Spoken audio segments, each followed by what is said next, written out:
else? Anything? Dave, I know you can't theorize yet of why it happened. Have you ever heard of a case where legs were dumped somewhere but not a body, and why that might be?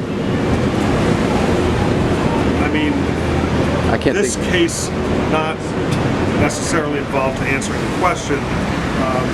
Sometimes we've all heard that people who are dismembered, if in fact that is the case, this would happen to try and throw investigators off as to where a person is and who a person is. Like I said, they haven't been able to look too closely yet, so we don't know if there are any other mutilations to the body parts that are here that would try to throw investigators off. Expertise in other areas of forensic investigation that are beyond usually the scope of the local police department, to include horticulturists, any person who may study insects, anything like that. So it's very important that things aren't just, it's not necessarily what we would see. It's what experts more accustomed to this type of investigation would see. Will you be assisted by anybody other than your own investigators and the ME's office? Well, we've had great assistance already from MTA and Amtrak PD, but as far as investigators into the actual case, I would think not. However, if it is determined that these legs are connected to a case in another jurisdiction, I'm certain that that jurisdiction will jump on board with our investigation. Thanks, Dave. Appreciate it.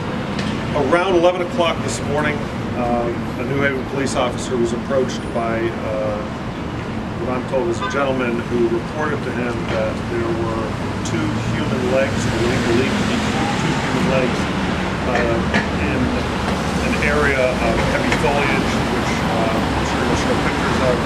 The officer came by with that person, and they determined that, in fact, the report was correct.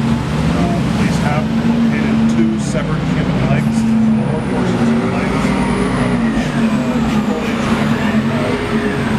at the corner of State and Court Street.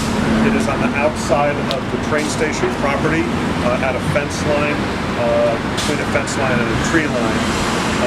We had some time to figure out the property, whose property it actually is, and it is the city's property, and we are going to be leading this investigation.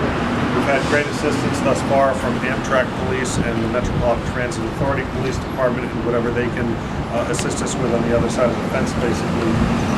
We are waiting now for the death investigators from the Office of the Chief Medical Examiner to show up, and they are going to kind of take the lead in the forensic end of it as far as the actual body parts that have been found. They'll be removed to their office, and they will conduct their investigation from that point. We are going to continue with our forensic unit and their investigation, as well as detectives from the Major Crime Squad's investigation, into trying to identify who these legs belong to. We do not, at this point, know if there are other body parts that are in that same area. We are unable to go in there until the ME's office has removed the legs. I will say, in case there are questions of exigency, these legs have been here, or at least in their condition, for some time. I'm told over a week. So we don't believe that rushing in and disturbing any probable crime scene is necessary. That will be done. They will start searching in a grid pattern for anything else they may be able to find. Steps would be to go in there with our forensic investigators and set up a grid pattern to actually more thoroughly search the area.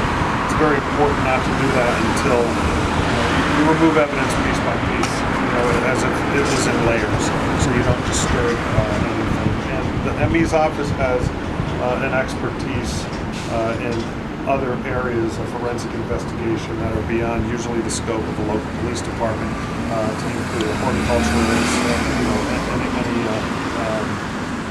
person who may study insects, anything like that. So it's very important that things aren't just, it's not necessarily what we would see. It's what experts more accustomed to this type of investigation